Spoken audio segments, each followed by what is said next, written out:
À vrai dire, je n'étais pas certain qu'après tous ces exposés, ces ateliers très riches, parfois denses, vous ayez particulièrement envie de recevoir une longue leçon de catéchisme de la part de l'apôtre Paul. Malgré tout, j'ai fait le pari que cet épisode bien connu de Paul à Athènes méritait d'être entendu dans le cadre de ces journées, et même qu'il était susceptible d'apporter son éclairage quant à notre thème « De quel Dieu sommes-nous athées ?» Bon, l'élément de réponse le plus évident que l'on trouve dans ces versets, c'est la critique des idoles, qui traverse en réalité toute la Bible. Et il n'est pas interdit de partager l'exaspération de Paul face à tous ces faux dieux que l'on se forge. Entendez bien que « on », c'est pas seulement les autres, c'est aussi nous.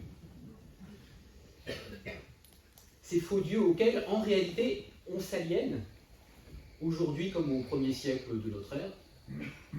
Le Seigneur du ciel et de la terre, comme Paul l'appelle, est toujours au-delà de ce que nous pouvons concevoir ou nous représenter. On ne l'enfermera pas davantage dans des temples ou des statues que dans les produits frelatés de nos imaginations. Voilà, ça c'est dit. Ah, n'allez pas croire pour autant que les Athéniens étaient naïfs ou stupides ou crédules. L'historien Paul Veyne a écrit, il y a longtemps déjà, un livre dont j'aime beaucoup le titre, « Les Grecs ont-ils cru à leur mythe ?» Et alors, si vous parcourez l'ouvrage en quête d'une réponse, vous découvrirez qu'en réalité, la question était mal posée. Parce que la notion même de croyance religieuse, de foi, telle que nous la concevons après 2000 ans de christianisme, cette notion n'a tout simplement pas de sens pour les Grecs de l'Antiquité. Ainsi, la présence de nombreuses statues à Athènes ne signifiait pas une adhésion aveugle dépourvue de distance critique. Les rites, les grands récits mythiques avaient toute leur importance. Ça ne voulait pas dire qu'on les prenait au pied de la lettre. Ça assurait la stabilité de la cité, une sorte d'équilibre social. On y croyait un peu quand même, mais bon. Bon, on pourrait se demander si c'est tellement éloigné de notre propre rapport au récit biblique, d'ailleurs. Les philosophes d'Athènes n'en étaient pas moins religieux pour autant. Paul n'a pas tort là-dessus.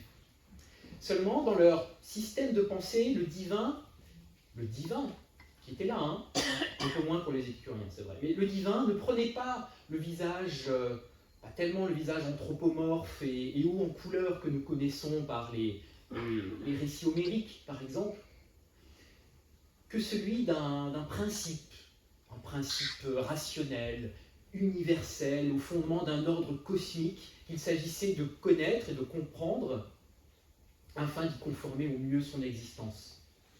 Ça, c'est surtout le point de vue stoïcien. Et Paul, tel que Luc le fait parler, emprunte beaucoup au lexique des stoïciens en réalité dans ce texte. La traduction, elle n'est pas si bonne, ça gâche un peu, mais c'est très fin. Paul le fait évidemment pour se faire entendre de son auditoire. Néanmoins, ce qu'il a à leur annoncer, cette curieuse bonne nouvelle, leur est étrangère à ces gens d'Athènes. Et pour l'essentiel, elle va le rester, en dépit de tous ses efforts. Et cela tient à deux mots, Jésus et la résurrection. Vous avez le plan de ce qui suit comme ça. Jésus d'abord, commençons par lui. Après tout, il est la pierre angulaire du christianisme. C'est par lui que le visage de Dieu se révèle de manière ultime. C'est ce qu'on apprend au catéchisme, faculté de théologie, à peu près. Alors, bien sûr, il est tout à fait possible de faire de Jésus son idole, d'invoquer son nom puissant à tort et à travers, de verser dans la jésulatrie. On en oublierait presque qu'il fut un homme. Et c'est pourtant ce que nous rappelle Paul. Dieu n'est pas si éloigné que cela de nous, puisque nous sommes sa descendance. Et même les poètes grecs l'affirment. Après la concession faite à la transcendance, Dieu Seigneur du ciel et de la terre, etc., Paul, ou plutôt Jésus, fait descendre Dieu sur terre. Je crois que je ne m'en suis pas encore totalement remis, moi, de cette idée. Jésus fait descendre Dieu sur terre. Vous voulez, comme les Athéniens, savoir ce qu'il en est de Dieu? Vous cherchez Dieu? C'est simple. Considérez Jésus. Considérez la façon dont il vit et dont il meurt. Regardez comme il se donne sans compter. Regardez comme il se met au service des autres. Regardez comme il aime. Dans ces conditions, la connaissance de Dieu, ça ne peut pas être un simple exercice intellectuel, un plaisir de l'esprit, une abstraction. La connaissance de Dieu, à travers Jésus, se fait pratique, éthique. On lit dans la première lettre de Jean, « Quiconque aime est né de Dieu et connaît Dieu. » Ça peut répondre à quelques questions posées ce matin, peut-être. Quiconque aime est né de Dieu et connaît Dieu. Théoriser à propos de Dieu, c'est parfaitement vain s'il n'y a pas d'amour. Il n'y a, à proprement parler, pas de connaissance de Dieu sans amour.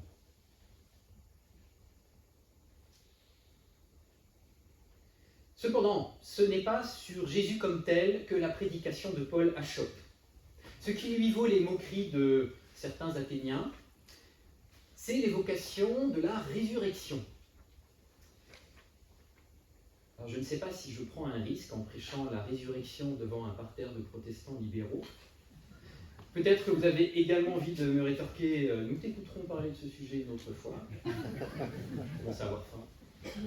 Et pourtant, après la critique de l'idolâtrie, après la personne de Jésus, l'introduction de ce motif de la résurrection est tout aussi précieuse au regard de notre question, toujours, de quel Dieu sommes-nous athées, que je complète volontiers par en quel Dieu pouvons-nous croire désormais? Car que reste-t-il une fois que l'on s'est débarrassé de tous les dieux qui ne sont dignes que de notre athéisme? Une fois que ces figures de Dieu toxiques, misogynes, écrasantes, génocidaires, écocidaires, une fois que toutes ces figures de Dieu sont mortes, dévitalisées, ne serait-ce que pour nous, quel Dieu mérite de vivre encore? Quel Dieu mérite qu'on le ressuscite? Dans un livre dont le titre français est « Dieu est mort, vive Dieu », le philosophe Richard Kearney, irlandais et catholique, petit clin d'œil à la pièce d'hier soir, Richard Kearney a forgé le terme de anathéisme. Anathéisme.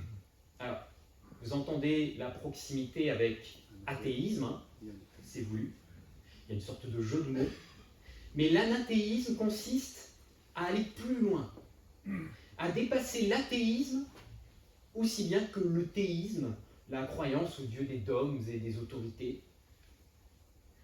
Le préfixe ana en grec peut signifier, entre autres choses, mais ce qui nous intéresse ici par rapport à l'anathéisme, peut signifier à la fois le retour à, en l'occurrence le retour à Dieu, après la traversée de sa mort, après l'épreuve de sa disparition du paysage, le retour à Dieu, et un mouvement ascendant, ana, on se relève, un mouvement d'élévation.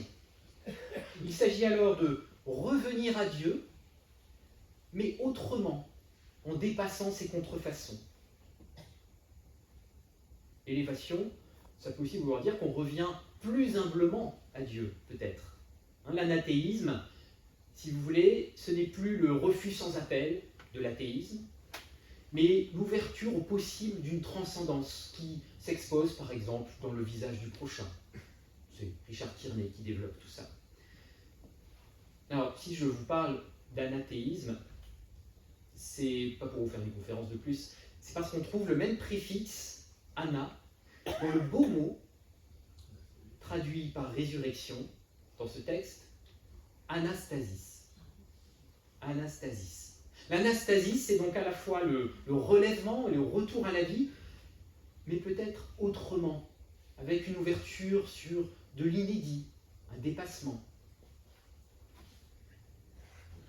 Alors, anastasis, c'est une petite parenthèse, anastasis, c'est aussi le nom retenu par un collectif de jeunes chrétiens, de moins jeunes sans doute, surtout catholiques, qui a adopté ce nom en faisant remarquer qu'en grec, c'est eux qui m'ont appris à dire, anastasis signifie aussi bien la résurrection que l'insurrection.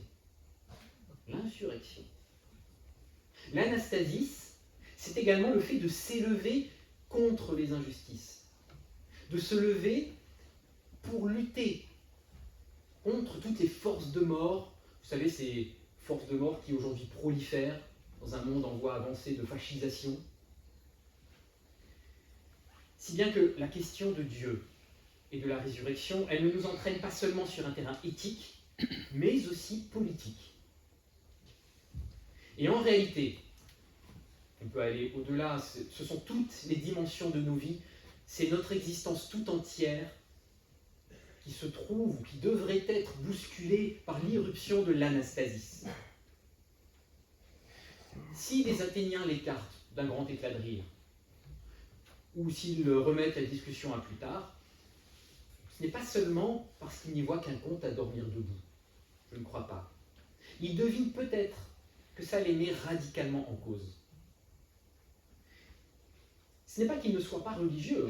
On l'a vu avec Paul. Et le mot qu'il emploie pour les qualifier, d'ailleurs, il est à double sens, comme souvent dans ce passage. Il peut aussi bien être rendu par superstitieux.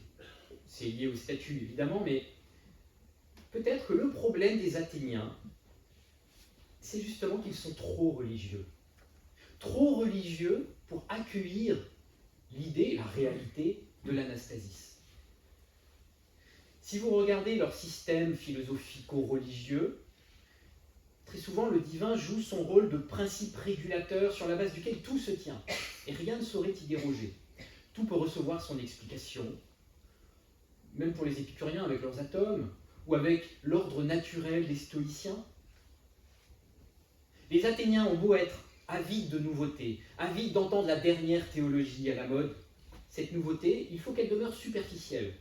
Oh là là, surtout pas trop les perturber, ne pas les atteindre en profondeur.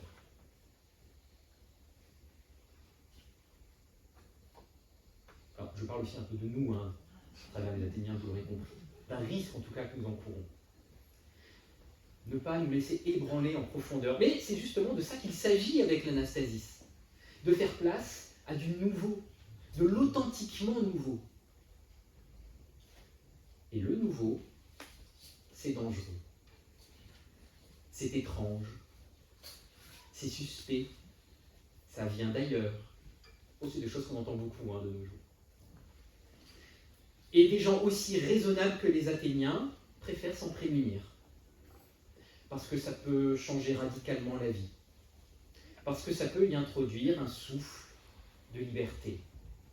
Un souffle de liberté inattendu, inespéré. Un tel changement de vie, en langage chrétien, ça se dit aussi une conversion. J'espère ne pas vous faire dresser les cheveux sur vos têtes en parlant de conversion. C'est à cela que Dieu appelle tous les humains, nous dit Paul. Comprenez que les discours sur Dieu, ça ne peut pas nous laisser indemnes. Ça devrait au contraire réveiller, susciter une sorte d'électrochoc. Sinon, ce n'est que de la mauvaise théologie. Alors, je parle de réveil, en écho à la résurrection, mais aussi en écho à un rêve que j'ai au fond de moi. J'ai jamais eu l'occasion de dire publiquement, c'est un peu mon expression, alors je partage ça avec vous aujourd'hui. Vous allez peut-être trouver ça un peu bête. Je rêve d'un réveil libéral. Ouais. Vous aussi peut-être. Je crois pas qu'il faut applaudir. Alors, j'hésite à utiliser cette expression, mais c'est celle qui me vient toujours à l'esprit, parce que je sais que ça sonne comme une contradiction si l'on songe au mouvement de réveil évangélique du 19e siècle, réveil libéral, normalement ça va pas ensemble, mais je l'entends en un sens plus large, et je m'étonne et je me désole d'observer que le protestantisme libéral ne suscite pas davantage d'enthousiasme. Moi, c'est un grand enthousiasme. Vous aussi, j'espère. Je m'étonne et je me désole qu'il ne suscite pas même davantage de ferveur. Je pense qu'il y en avait quand même, quand on a chanté. Comme si l'exercice d'une pensée critique devait interdire la joie. Ou comme si, une fois informé, excluait l'ardeur. J'ose croire que non. Sans quoi, nous serons comme les Athéniens, juste bons à ergoter sans fin sur d'obscurs points théologiques, ou alors à nous divertir avec de nouvelles théories exotiques. Quoi de neuf après les théologies du procès? L'anastasis, la résurrection, si on la prend au sérieux, ne permet pas une telle chose. Le Dieu de l'anathéisme, vous savez, ce Dieu qui reprend vie, qui sort des livres de dogmatiques et qu'on n'emprisonnera pas dans de sèches doctrines, ce Dieu-là peut à bon droit susciter l'engouement, susciter la foi. La foi. Le mot foi, vous ne l'avez pas entendu dans le texte, mais il y est bien. Il est un peu dissimulé là aussi, c'est à double sens. C'est bien la pistis, sur laquelle Valérie nous a éclairé tout à l'heure. C'est traduit par preuve ou garantie. On a vu quelle signification ça pouvait revêtir pour les Grecs de l'Antiquité, mais pour le lecteur ou l'auditeur avisé, c'est bien de foi qu'il s'agit. C'est-à-dire, la résurrection ouvre à la foi. Elle ouvre un espace qui échappe au système clos des penseurs raisonnables, au déjà écrit, au destin, cette notion si chère aux Grecs. Un espace où se glisse le Dieu inconnu, et qui devrait rester inconnu. Sinon, on en fera un Dieu trop bien connu, une idole de plus. La résurrection, elle ouvre à croire en la possibilité de l'imprévisible, de l'impossible, de quelque chose d'aussi impossible peut-être qu'un réveil libéral.